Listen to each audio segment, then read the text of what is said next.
Halo, jumpa lagi di Bookcast Lingkar Studi Filsafat Discourse. Di Bookcast kali ini, kita akan mencoba mengulas buku yang berjudul Anarkisme Postmodern karya Lewis Cole. Cole adalah seorang filosof post-anarkisme Amerika yang hingga hari ini masih mengembangkan pemikiran postmodernisme dan cyberpunk. Lalu, mengapa kita harus membaca buku ini? Dalam buku ini, tema utama yang disajikan oleh Cole terletak pada genealogi anarkisme postmodern, yang setidaknya sudah dimulai semenjak Nietzsche lalu diteruskan oleh Michel Foucault dan Jean Baudrillard, serta William Gibson dan Bruce Sterling. Lewis Cole sendiri tidak mengaitkan konteks hidup para filosof dalam pembahasannya. Ia menekankan betapa para filosof tersebut berusaha menjadi normal atau tidak terpaku pada satu disiplin ontologis tertentu dalam memandang satu konsep.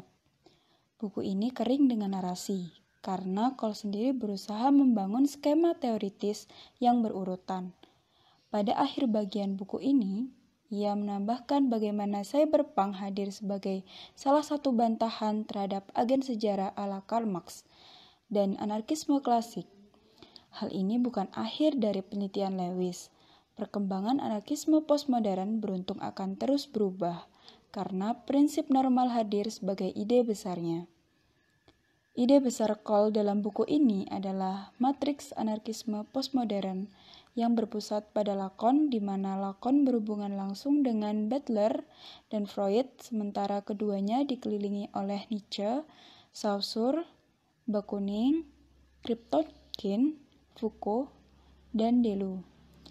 Dan nanti di dalam Lacan sendiri terdapat Mauss dan Bataille yang dikelilingi oleh Durkheim, Strauss, Geertz, Sahlin, Chomsky, Bookchin, dan Baudrillard.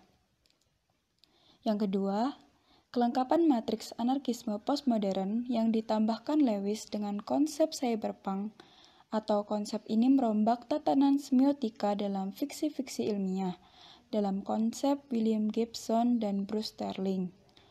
Namun, sebelum berjalan jauh pada cyberpunk, Lewis akan kembali pada kelahiran anarkisme modern dan perkembangannya menjadi anarkisme postmodern.